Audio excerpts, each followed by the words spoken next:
आवरमध्ये पुन्हा एकदा स्वागत. आज आपण बीडचं समाज मन काय म्हणतंय बीडचं राजकारण, काय आहे मराठवाड्याच्या मतदाराचा मूड, हे जाणून घेण्याचा प्रयत्न करतोय.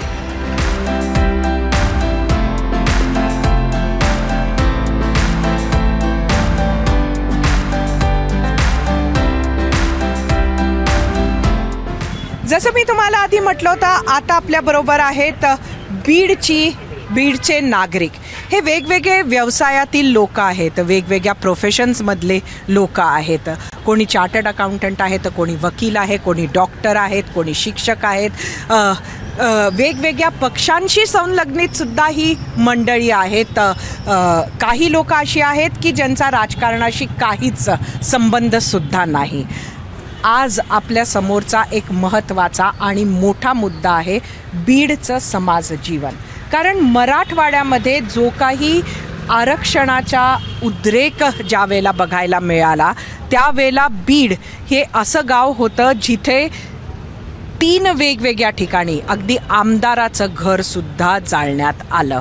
आणि ह्याचा परिणाम नक्की काय झाला, येणाऱ्या निवडणुकीवर ह्याचा परिणाम काय होणार, समाज जीवनावर ह्याचा काय परिणाम झालेला आहे, हे सगळं आपण जाणून घेऊया. एकंदरीत बीडमध्ये गेल्या काही काळात जे घडलं त्याचा काय परिणाम होताना दिसतो? मैडम, थोड़ा सब्जेक्ट इसमें ये करते हैं कि अभी पोस्ट पार्लियामेंट इलेक्शन 2024 के बाद सिनेरियो पूरा चेंज हो गया है.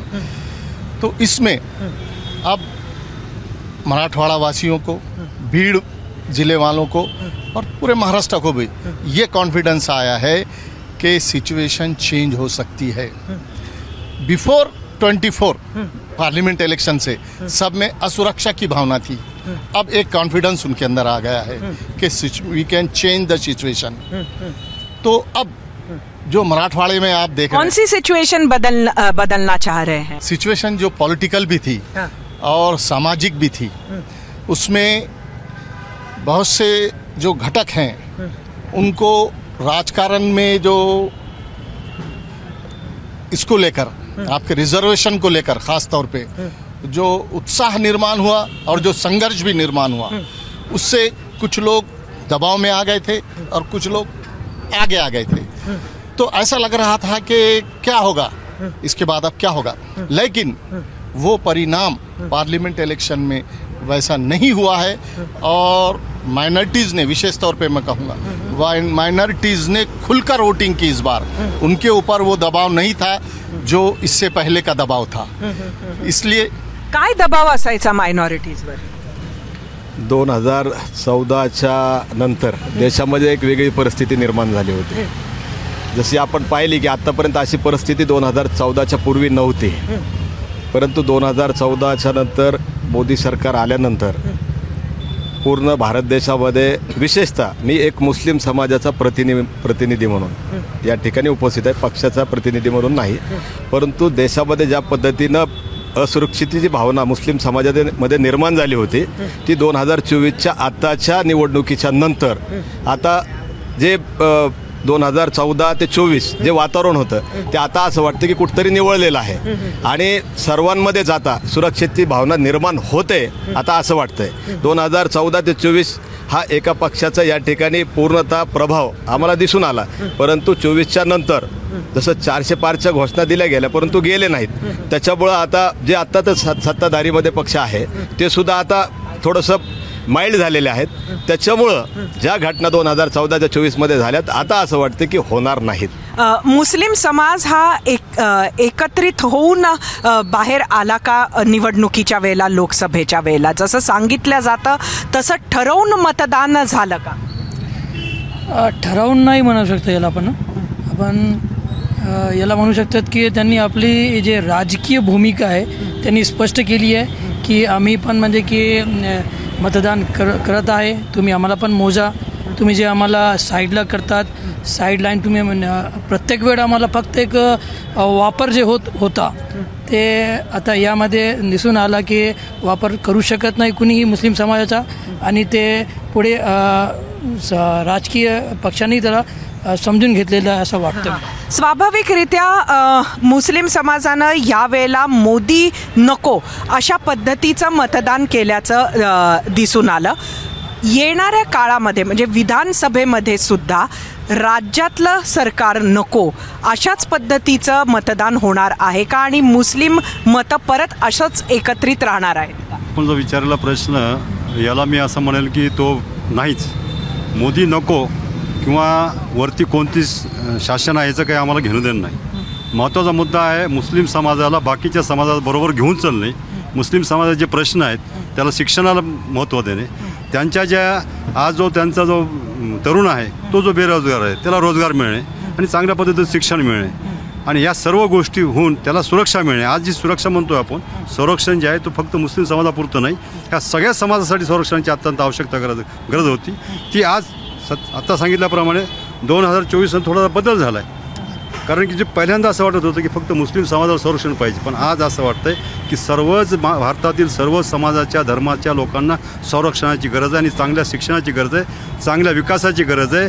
म्हणून सत्तेवर कोण असेल याची आवश्यकता नाही, पण विकास, चांगलं शिक्षण, चांगलं तुमचं आरोग्य यासाठी महत्त्वाचे प्रश्न सर्व समाजाला अत्यंत आवश्यक, ते मुस्लिम समाजासुद्धा आवश्यक आहे. पण एकीकडे हे तर नाकारता येत नाही की मुस्लिम समाजानं कुठंतरी एकत्रित येऊन केंद्रात जी सत्ता होती मोदींची त्याच्या विरोधामध्ये मतदान केलेलं आहे. आता भाजपा हा जो पक्ष आहे किंवा बरोबरचे जो महायुती आहे ती राज्यात आहे आणि येणाऱ्या काळात सुद्धा निवडणुका होणार आहे. तर हाच ट्रेंड दिसणार का? याचा पुढचा जो प्रश्न होता तुमचा मागचा, मोदीला मुस्लिम हवे आहेत का, तर माझा असा प्रश्न आहे की मोदीला मुस्लिम हवे आहेत का? तुम्ही काय म्हणाले, मुसलमानांना मोदी नको आहे का? तर मोदीला मुस्लिम हवे आहेत का हे त्यांनी त्यांच्या पॉलिसीतून कधी दाखवून दिलं आहे का? त्यांचे जे पॉलिसी आहे, इलेक्शन मॅनिफेस्टो आहे, त्याच्यामध्ये सगळे मुस्लिम विरोधी त्यांचे जे लावलेले आहे पॉईंट जे आहे ते सगळे मुस्लिम विरोधी लोकांना तरी वाटतात, जनतेला वाटतात. तर मुसलमानांचा कुणाचा विरोध नाही, मुसलमानांना कोणत्या पार्टीला, भाजपला किंवा कोणाला. मुस्लिम हे नेहमी संविधानाच्या सोबत राहिलेले आहे. त्यांना देशामध्ये संविधान पाहिजे. जो पार्टी संविधान चे रक्षण करण्याचा वादा करतील त्यांच्यासोबत मुसलमान आहे. आता आपण हे जाणून घ्यायचा प्रयत्न करतोय की ह्या येणाऱ्या निवडणुकीमध्ये काय कल राहील? जे लोकसभेत झालं त्याच पद्धतीचा वोटिंग पॅटर्न राहील का, हो किंवा नाही? 100% तोच पॅटर्न राहणार आहे. त्याच्यामध्ये थोडा बदल होईल. जे शोषित समाज आहेत त्यांना उमेदवारी दिली सगळीकडे तर त्याचे परिणाम चांगले भेटू शकतात सर्व पक्षांना, जे उमेदवारी देतील. पण हे करत असताना महाविकास आघाडीला मतदान करत असताना MIM सारखा पक्ष जो स्वतःला खास मुस्लिम मतदाराला टार्गेट करत असतो तो हारला असं म्हणू शकत नाही. की बघा मागच्या वेळेस अध्यक्ष इम्तियाज हारले, निसटता विजय त्यांचा झालेला आहे. समोरच्या मी काय MIMच्या पार्टीचं नाही आहे. त्याचा परिणाम MIM आणि महाविकास आघाडी या दोन आहेत मतदानासाठी मुस्लिम समाजाला, त्यावर कसं होणार? नाही, मुस्लिम समाजाला घेऊन हा प्रश्न का विचारला जातो की MIM आहे किंवा महाविकास आघाडी आहे, यांना असं बायफर्केट का केलं जाते? मुस्लिम सर्वांना मतं देतील, जे मुस्लिमचा विचार करतील मुस्लिम त्यांना मतं देणार. मी एका शब्दात सांगितलं, मुस्लिम संविधानासोबत आहेत, जे संविधानाची गोष्ट करतील त्यांच्यासोबत आहेत. मग MIMशी का जोडलं जातं, फक्त महाविकास आघाडीची का जोडलं जाते, फक्त शिंदे साहेब? मी आपल्याला सांगते का जोडल्या जातं. त्याचं कारण हे आहे की ह्या निवडणुकीमध्ये खास एक पॅटर्न पाहायला मिळाला. तो पॅटर्न असा झाला की ज्याला अनपेक्षित आपण म्हणतो, अशा पद्धतीनं मतदान झालं, एक क्लिअर संकेत दिला आणि त्यामुळे हा प्रश्न मी आपल्याला मी याचं सविस्तर तुम्हाला सांगतो मॅडम. मुस्लिम एकवटला, 100% एकवटला. आता इथं मराठा समाजाचा उमेदवार होता, मराठा एकवटला, मुस्लिम एकवटला, त्यांना मतदान केलं. बऱ्याच ठिकाणी OBCचे या ठिकाणी उमेदवार होते, त्या ठिकाणी मुस्लिम त्यांच्या पाठीमागं उभं राहिला. ज्या ठिकाणी SC रिझर्वेशनचं होतं त्या ठिकाणी मुस्लिम एकवटला आणि त्यांच्या पाठीमागं उभा राहिला. मुस्लिम एकवटून या ठिकाणी स्वतःला धर्मनिरपेक्ष समजणाऱ्या पार्टीसोबत उभा राहिला. परंतु याही धर्मनिरपेक्ष पक्षांना मुस्लिमांची मतं पाहिजे, पण मुस्लिमांचं नेतृत्व नको. 48मध्ये एकही लोकसभेला त्यांनी उमेदवार दिला नाही आणि विधानसभेला परवा दिवशी इम्तियाज जलील साहेब म्हणले की आम्हाला महाविकास आघाडीमध्ये घ्या, आम्ही तुमच्यासोबत यायला तयार आहेत, आम्ही तुम्हाला टेबल टॉक करायला तयार आहे. मी हेच विचारते की येणाऱ्या निवडणुकीमध्ये हा मुद्दा अनेक वेळेला आता मुस्लिम समाजानं उचललेला आहे लोकसभेनंतर, जो तुम्ही म्हणताय तो की उमेदवार द्यायला तयार नाही मुस्लिम, तर अशा वेळेला परत तोच पॅटर्न रिपीट होणार का? महाविकास आघाडी बरोबर मुस्लिम मतदार राहणार की MIM कडे झुकणार? नाही, लोकसभेमध्ये मुसलमानांचा कल महाविकास आघाडीकडे होता. आता महाविकास आघाडीने मुस्लिमांसाठी विचार करावा ना, त्यांनी काहीतरी सीट द्यावेत जिथे मुस्लिम सीट येऊ शकतात तिथं, म्हणून अजून मुस्लिमांचा कल राहील ना मग त्यांच्याकडे. म्हणजे लोकसभेमध्ये पण मतं त्यांना द्यायची, विधानसभेमध्ये द्यायची, आणि त्यांना काहीच मिळणार नाही मुस्लिमांना, त्यांचं प्रतिनिधित्व त्यांना मिळालं पाहिजे मुस्लिमांचं. नक्कीच हा झाला एक धर्माच्या राजकारणाचा भाग. मात्र मराठवाड्यामध्ये सध्या जातीचं राजकारण सुद्धा प्रबळ आहे. काय सांगाल एकंदरीत मराठा विरुद्ध OBC याचा फटका, याचे परिणाम आपल्याला बघायला मिळाले. काय सांगाल येणाऱ्या निवडणुकीवर त्याचे काय परिणाम? लोकसभेत तर मराठवाड्यामध्ये तेच घडलं आहे, मराठा वर्सेस OBC. पण आता हा विषय जास्त नाही होणार. समजा सरकारने जर त्यांचे जर प्रश्न सोडवले, तर आरक्षणचा प्रश्न सुटला समजा, तर उद्या तर काही राहणारच नाही तो पक्ष. समजा OBC राहणार नाही आणि मराठा पण राहणार नाही, आणि सगळे एकत्र राहून सगळ्याला निवडणूक. जरांगेंनी जर उमेदवार उभे केले तर काय होईल?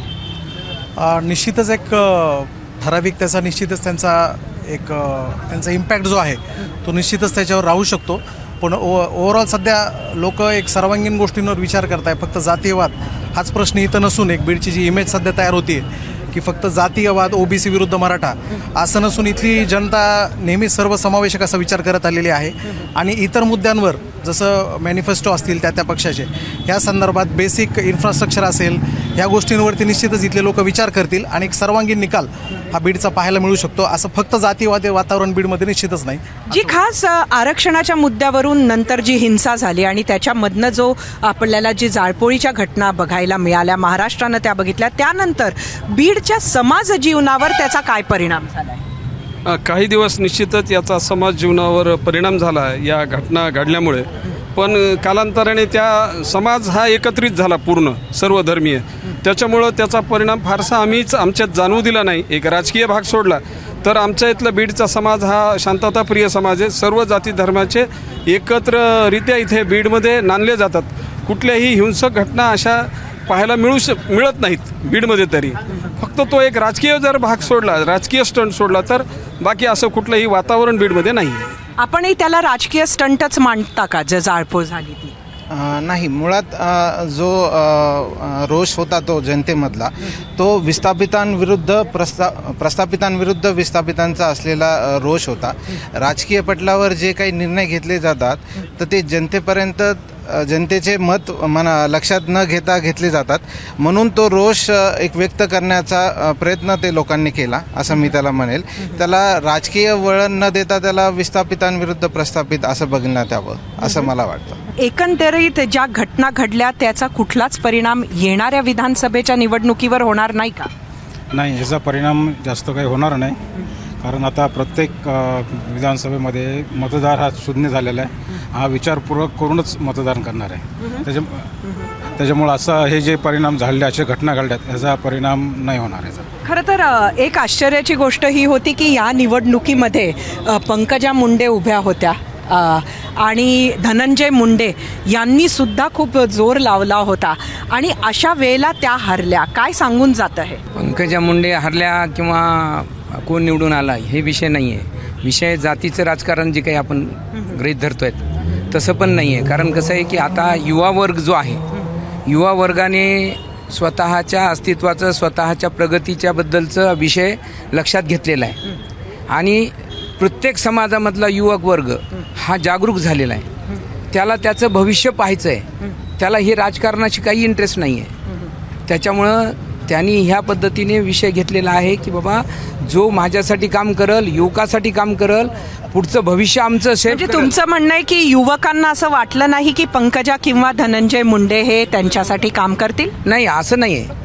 राजकारणामध्ये ह्या गोष्टी घडल्या असतील परंतु हे सर्व लोकांनी आता राजकारणामधल्या सगळ्यांनाच विचारात घ्यावं लागेल की आता युवकांचं भविष्य, युवतियांचं भविष्य ज्या ठिकाणी सेफ होईल त्या ठिकाणी मतदार एकवटेल. अभी जो पंकजम ताई को लेकर जो प्रश्न हुआ उसमें बहुत यानी पते की बात कहना चाहूँगा मोदी जी के लिए भी और सबके लिए. 2009 में गोपीनाथ मुंडे जी को 75% मुस्लिम वोट मिले, 2014 में 50% से ज़ायद मिले, और उसके बाद क्या हो गया कि लोग भाजपा से दूर हुए. मेरे ख्याल से अगर गोपीनाथ मुंडे वाली जो उनकी स्ट्रैटेजी थी, वो सोच थी, और जो उनकी सोशल इंजीनियरिंग थी, वो बीजेपी अगर फिर से अपनाती है तो बीजेपी हमारे लिए या किसी भी माइनॉरिटी के लिए अनटचेबल नहीं है. समाजामध्ये ध्रुवीकरण झालेलं आहे का? तुम्हाला समाजामध्ये मराठा विरुद्ध ओबीसी हा सुप्त संघर्ष कुठेतरी दिसतोय का? आपल्या इलेक्ट्रॉनिक मीडियामध्ये आम्ही बघतो तेव्हा बीडचं आमचं नाव जे आहे कुठेही पहिल्यांदाच अशा वाईट कामासाठी येतं, परंतु प्रत्यक्षामध्ये पाहायला गेलं तर थोडी दरी पडली नाही असं मी पण म्हणणार नाही. दरी 100% पडलेली आहे, परंतु त्याची वास्तविकता इथलं ओबीसी समाज असेल, मराठा समाज असेल, आम्ही सगळे एक दिलाने इथं आहोत. म्हणजे कुणी एकाच मताने पुढं जाणार नाही, एकच समाज, सगळे मिळून आम्ही इथं आहोत. आणि मला अभिमान आहे आमच्या बीडचा की इथं आम्ही सगळे धर्मनिरपेक्ष वागत आहोत. कुठल्याही जातीवादी संघटनांनी कुणीही ह्याच्यामध्ये तेढ करू नये, आम्ही सगळे एकच आहोत एवढं मला म्हणजे एबीपी माझाला सांगायचं. आणि असंच आपण एक नाना पाटेकर जर बता तेरा खून कंसावर मेरा खून कोणसा, अरे सगळ्यांचा खून लाल आहे, आपण सगळे एक आहोत. हे फक्त थोडेसे काही कुणी स्वार्थापोटी काहीतरी करतं आणि ते भोगणं सगळ्यांना येतं. तर मला असं वाटतं पण त्या स्वार्थाला लोक बळी पडत असतात हेही आपण बघितलेलं आहे. कारण शेवटी जाळपोळीसारख्या घटना तर होतातच, पण निवडणुकीच्या मैदानात उतरणं, पाडणं, उभं करणं, नुकतेच जरांगेंचं हेही म्हणणं आहे की पाडायचं की उभं करायचं ते मी ठरवेन. म्हणजे हा सेंटिमेंट कुठेतरी आहे. तो सेंटिमेंट त्यांनी काही लपवलेलं नाही आहे. त्यांनी नेहमीच म्हटलंय की मराठा आरक्षण हा त्यांचा सर्वात महत्त्वाचा मुद्दा आहे आणि ओबीसींना ओबीसीमधून ते आरक्षण नको आहे. हे सगळं लक्षात घेता त्याचा परिणाम काय होतोय आज बीडमध्ये जी जाळपोळ झाली ही कोणत्या विशिष्ट समाजाने नाही केलेली, कारण की त्याची पूर्ण माहिती तुमच्याकडे पण असेल की फुल प्रूफ प्लॅनिंगनी ती जाळपोळ झालेली. कुणी अचानक 4 लोकांनी येऊन ती जाळपोळ नाही केलेली. त्या जाळपोळीत प्रत्येक पक्षाच्या लोकांचं, प्रत्येक पक्षाच्या कार्यालयाचं नुकसान आणि जाळपोळ करण्यात आली होती. बीडच्या आमदाराचं घर जाळण्यात आलं तर ते विशिष्ट समाजाचे लोक नव्हते. ते का करण्यात आलं? त्याच्या मागची स्ट्रॅटर्जी काम कोणाचा फायदा झाला? त्याच्या मागे फायदा कोणाचा झाला मॅडम? सगळ्यांचं नुकसानच झालं ना. त्याचा परिणाम तुमच्या समाज जीवनावर कसा होता? हमारे इसमें जीवन में तो उसका परिणाम हुआ कि बीड़ का नाम जो है सब तरफ एक अलग इस नज़रिए से देखा गया. तो उसमें ये जो दूरी थी ये बहुत ज़्यादा दोनों समाज में ओबीसी मराठा में ज़्यादा बढ़ गई है और उसका परिणाम जो है ना ये विधानसभा इलेक्शन में भी रहने वाला है. कोई कितना भी इनकार करो इससे ये नहीं कर सकते, बराबर परिणाम रहेगा उसका. आज भी है उसका. म्हणजे नक्की पडणारे फक्त म्हटल्या नाही जाते. नाही नक्की परिणाम होणार मॅडम. आता 2024चे जे इलेक्शन होतं लोकसभाचे त्याचाच परिणाम याच्यावर होणार आहे. महाविकास आघाडी वर्सेस महायुती. लोक जे आहे ना महाविकास आघाडीच्या बाजूला जाणार. खरं तर तुमचे मुद्दे काय आहेत निवडणुकीसाठी? आता येणाऱ्या काळात आपण काय मुद्द्यांकडे बघणार आणि मतदान करणार? मुद्दे आहेत की फक्त जातीचं राजकारण आहे की अजून दुसरं कुठली गोष्ट आहे? आमचे मुद्दे तर आम्ही तर व्यापारी वर्ग इथे सर्व असल्यामुळे आमचे व्यापार विषयकच मुद्दे आहेत. व्यापाऱ्यांच्या ज्या अडचणी आहेत त्या आजकाल राजकीय कुणी व्यक्ती त्या पाहायला तयार नाहीत. हा आमचा फार मोठा मुद्दा आहे. इतर ज्या सगळ्या योजना आहेत त्या बाबतीतच सरकार आता गुंतलेलं आहे. त्यामुळे आमच्या व्यापाऱ्यांच्या प्रश्नाकडे आज त्यांचं कुठलंच लक्ष नाही. मग तो GST असेल किंवा इतर काही प्रश्न आहेत याच्यावर या सरकारने पूर्णतः लक्ष द्यायला पाहिजे. तीच आमची अशी भावना आहे. GSTच्या बाबतीत जे प्रश्न आहेत, GSTला आमचा विरोध नाही आहे, पण त्याच्यात जे क्लासेस आहेत, अडचणी खूप आहेत, त्या सॉल्व्ह होत ही आमची इच्छा आहे. आम्ही दिल्लीला जाऊन भेटलो, काही सॉल्व्ह झाले, काही अजून बाकी आहेत. तसं तर अन्न सुरक्षा कायदा जो आहे, आम्ही व्यापारी 2,000 रुपये वर्षाला भरतो, 5 वर्षाचे 10,000 भरतो. आणि ते जर व्यापाऱ्याच्या लक्षातून निघून गेलं रिन्युअल करायचं तर 100 रुपये रोज त्याला पॅनल्टी. तो जर समजा 12 महिने विचारला तर 36,000 त्यांनी पण मला खरंच सांगा, हे मुद्दे मतदान करताना महत्वाचे आहेत का, आणि याच्यावरून तुम्ही मतदान कोणाला करायचं हे कसं निवडता? नाही, आम्ही आमच्या अडचणी सांगितल्या, आम्ही गव्हर्नमेंटला सगळे सांगतो आमच्या अडचणी काय आहेत, त्याच्यावर विचार व्हायला पाहिजे, आमचं असं म्हणणं आहे.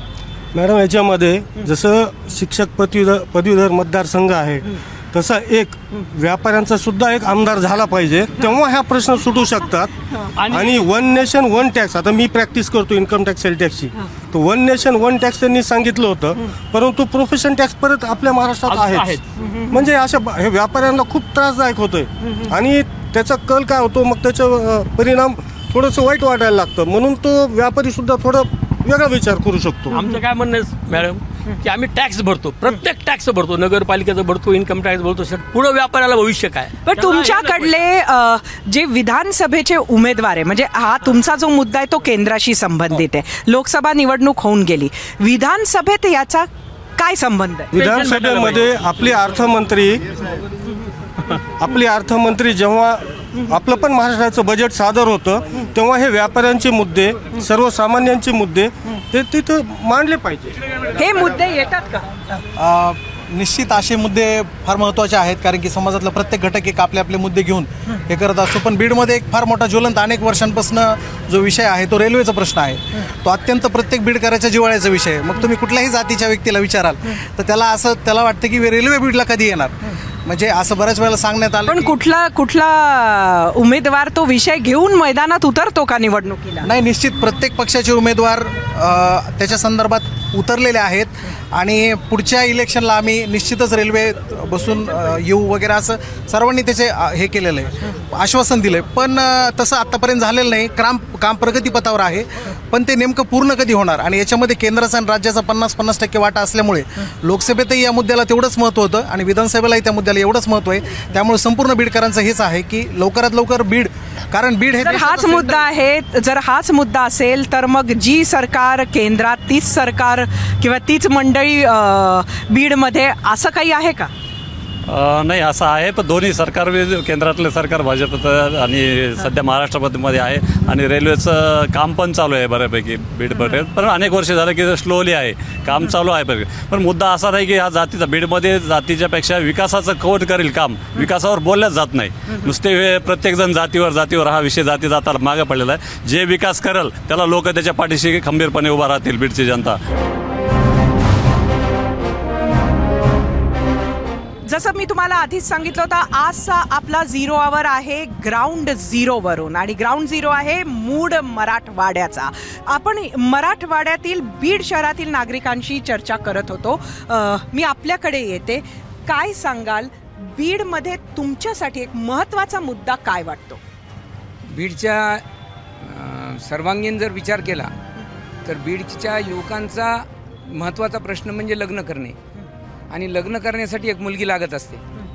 ज्या मुली इतर जिल्ह्यामधनं बीड जिल्ह्यामध्ये येत असतात त्या येण्यासाठी उत्सुक नाही आहेत. का बरं? काय कारण आहे? याचं कारण असं आहे की बीड जिल्ह्याची प्रतिमा बऱ्याच मोठ्या प्रमाणात डागाळली गेलेली आहे, आणि मग डागाळलेल्या प्रतिमेचा आधार घेऊन आम्ही सगळे युवक पुढे चाललो आहेत. कशी डागाळली असं आपण म्हणा? डागाळली म्हणजे आता प्रत्येक वेळेस, जसं समजा तुम्ही सुद्धा आम्हाला प्रश्न काय केला की या ठिकाणी जाळपोळ झाली. आता जाळपोळचं काय प्रमाण होतं, कुणी केलं, काय केलं, कसं केलं, म्हणजे असुरक्षिततेची भावना आहे का महिलांसाठी? असुरक्षिततेची भावना आहे हा विषय. मॅडम, सर्वात अगोदर जे बीडमध्ये जाळपोळ झाली, आता 2 समाजामध्ये वाद झाला, त्या वादामुळे जे सध्याच्या परिस्थितीला 2 समाजामध्ये जे तर वाद आहे, आणि ह्याचे परिणाम लोकसभेला सुद्धा दिसून आले आणि येणाऱ्या विधानसभेत सुद्धा हे परिणाम दिसून येणार आहे. कारण की काही जे माथेफिरू होते त्यांनी हे जाळपोळ केली. तशाच प्रकारे गजापूरला सुद्धा काही असे विशिष्ट शक्ती जे हिंदू मुस्लिम करण्याचा प्रयत्न सुरू आहे सध्या, आणि काही महाराज असे स्टेटमेंट दिले की त्यामुळे हिंदू मुसलमान वाद होणार आणि पुढे सुद्धा असे होऊ शकतात. पण मुख्यमंत्री साहेब आपले त्यांची पाठराखण करत आहे. हे एक संविधान पद जे आहे मुख्यमंत्रीचा, अशा माणसाला जर तुम्ही पाठबळ देत असेल तर मुस्लिम समाजामध्ये ह्याचा मेसेज काय जाणार. आणि ह्यामुळे आमचे जे युवक आहे, तुम्ही प्रोत्साहन करायले, मग प्रोत्साहन दिलं आमच्या लोकांना की तुम्ही पोलीस स्टेशनला जा, रोडवर या, तर हे सगळं थांबलं पाहिजे. आणि जे महाराष्ट्र नक्कीच, आणि याचा परिणाम समाज जीवनावर, समाज मनावर नक्कीच होईल. मुलींच्या सुरक्षेविषयी आपण प्रश्न केला. इथला बीडचा एक प्रश्न आहे मायनॉरिटीचा खास करून. गेल्या 20 वर्षापासून मुलींसाठी एक हॉस्टेल मागतायत सर्व मायनॉरिटी मिळून. एक हॉस्टेल, जितके राजकीय झाले, नेते झाले, मंत्री झाले, सगळे झाले, सर्व पार्टी झाले, परंतु कोणीही मायनॉरिटीसाठी एक हॉस्टेल, एक भाषेसाठी उर्दू घर इथे आणू शकलं नाही.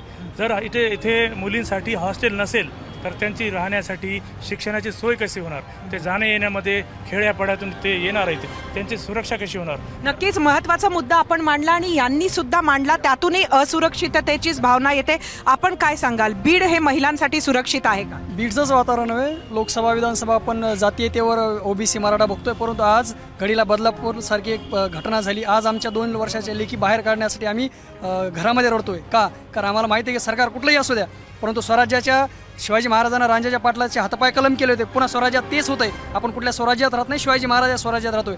आमच्या लेखी तुमच्या मार्फत आम्हाला एवढंच प्रश्न आहे, लोकसभेला असेल किंवा विधानसभेला असेल, जो कोणी भारत असेल, आमच्या लेखी सुरक्षित असू दे. आम्ही त्याला विधानसभेत असू दे का लोकसभेमध्ये. नक्कीच एक महत्त्वाचा मुद्दा आहे, पण हा मुद्दा खरंच कोणी उमेदवार उचलेल का, हे खरं तर बघावं लागणार आहे. मी आपल्याला एक प्रश्न विचारते, त्या प्रश्नाचं मला एका शब्दात प्रत्येकानं उत्तर द्यावं. प्रश्न हा आहे की आपण स्वतः काय बघून मतदान करणार?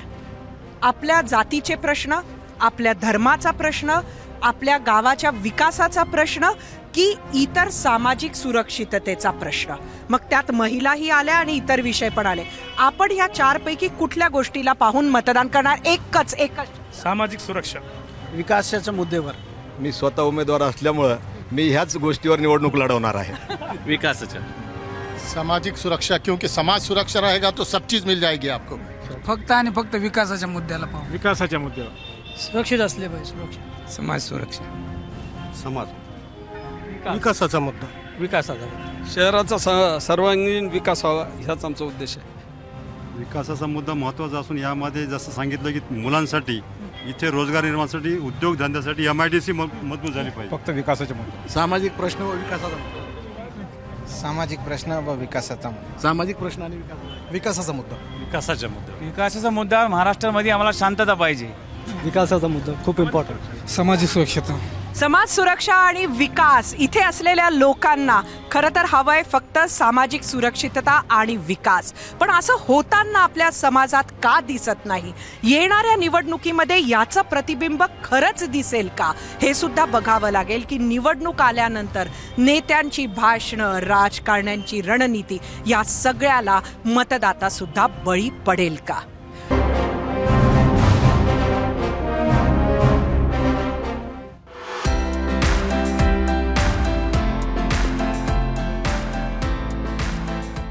मराठवाड्याच्या राजकीय परिस्थितीबद्दल जे काय घडतंय, जे घडलं, जे पुढं काय घडू शकतं, या सगळ्याचं आकलन आपण करून घेऊया सुहास सरदेशमुख यांच्याकडून. ज्येष्ठ पत्रकार आहेत, राजकीय विश्लेषक आहेत. सुहासजी, एकंदरीत मराठवाड्याचं आजचं वातावरण काय म्हणतंय? लोकसभेच्या निवडणुकीनंतर म्हणजे साधारण आता बघायला असं मिळालेलं होतं की मराठवाड्यातून भारतीय जनता पक्षाला काही फारसं यश मिळालेलं नाही. आणि हा ट्रेंड कायमस्वरूपी राहतो का, हा सगळ्यांसाठीचा उत्सुकतेचा किंवा औत्सुक्याचा भाग असणार आहे.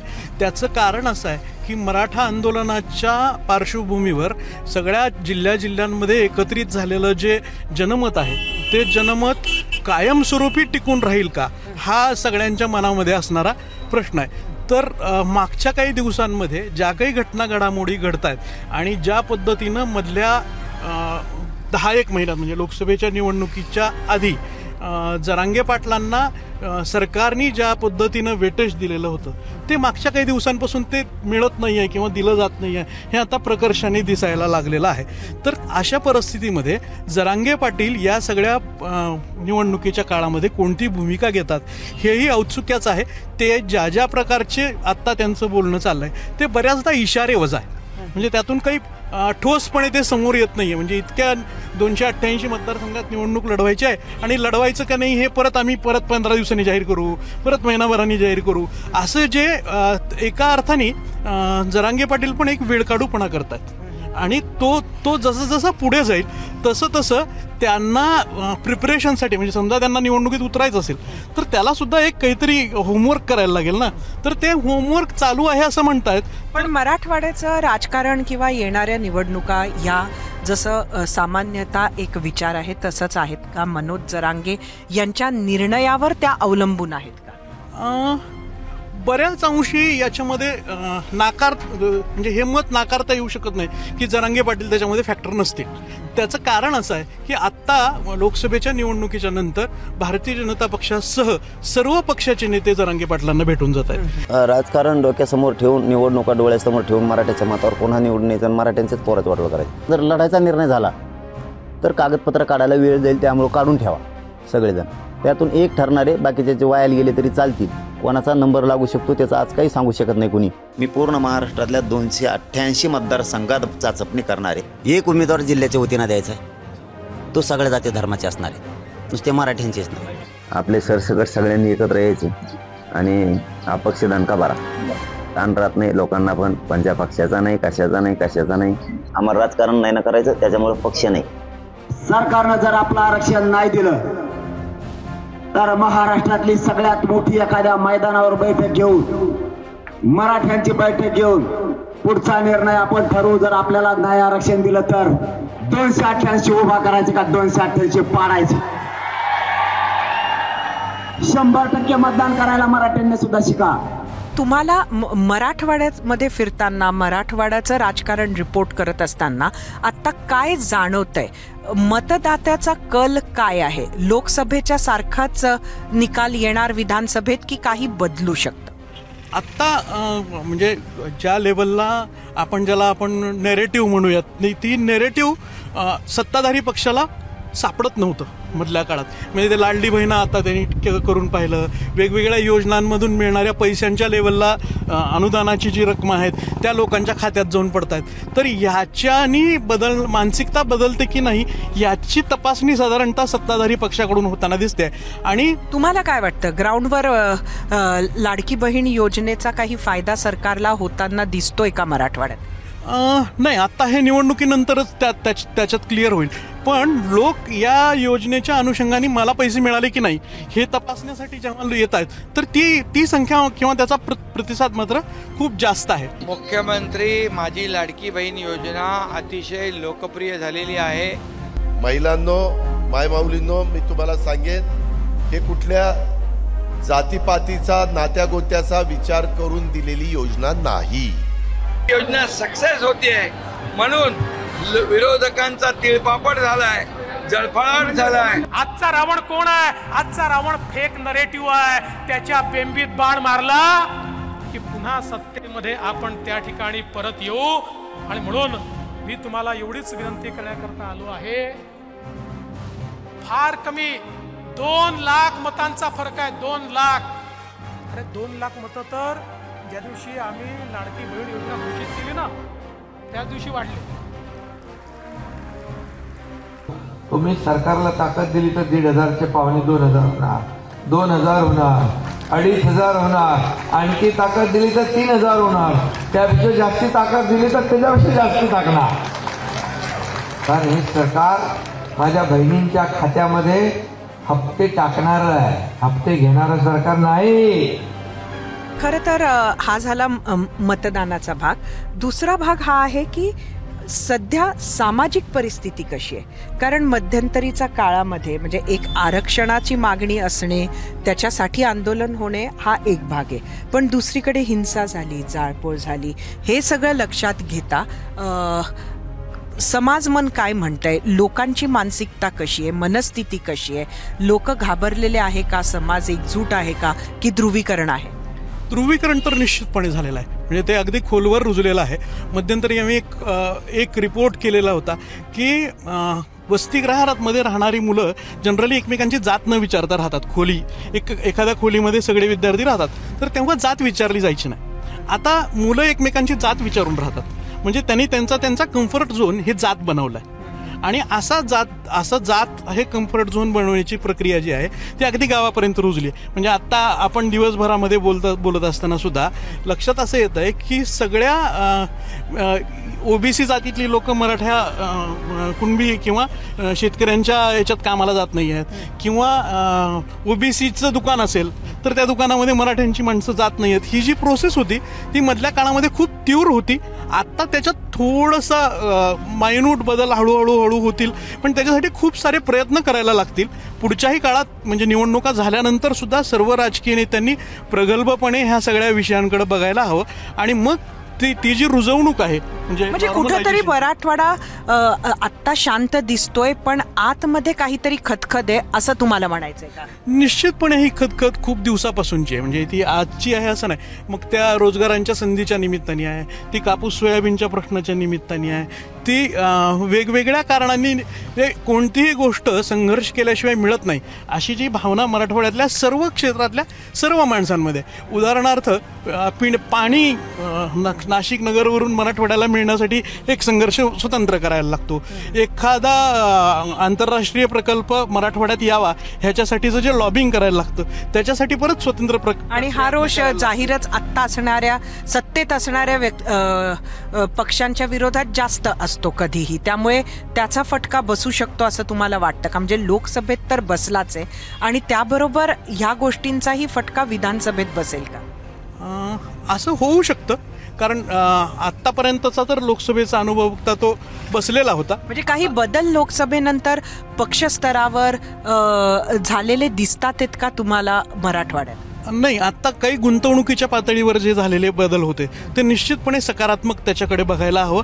आणि ते गुंतवणुकीचे प्रयत्न मेजर लेवलचे आहेत. म्हणजे गुंतवणूक आणि लाडकी बहीण या दोन गोष्टींना कुठंतरी मन बदलवण्याचा प्रयत्न सुरू आहे. एक शेवटचा प्रश्न मी आपल्याला विचारते. आत्ताच आपण ऐकलं ज्या पद्धतीनं आपण नागरिकांशी, बीडच्या नागरिकांशी संवाद साधला, त्यामध्ये शेवटचा माझा प्रश्न त्यांना असा होता की तुम्ही कशावर मतदान कराल? जातीवर कराल, धर्मावर कराल, विकासावर कराल की सामाजिक सुरक्षितते आणि स्वास्थ्यावर कराल?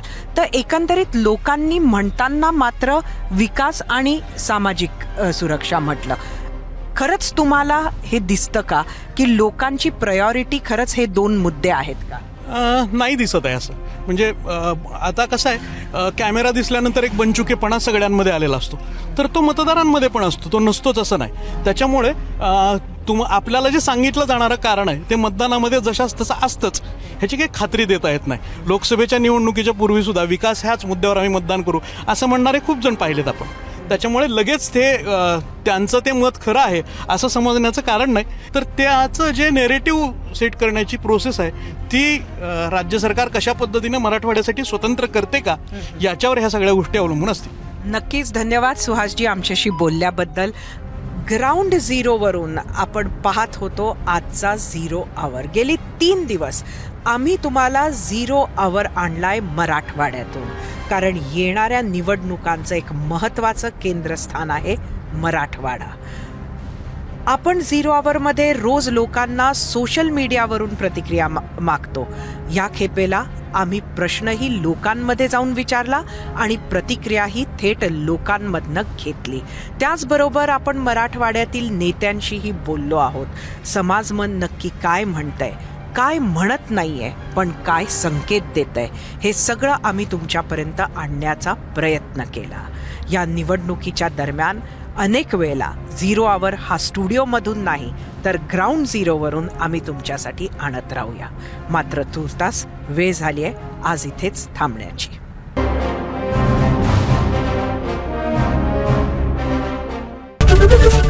एबीपी माझा, उघडा डोळे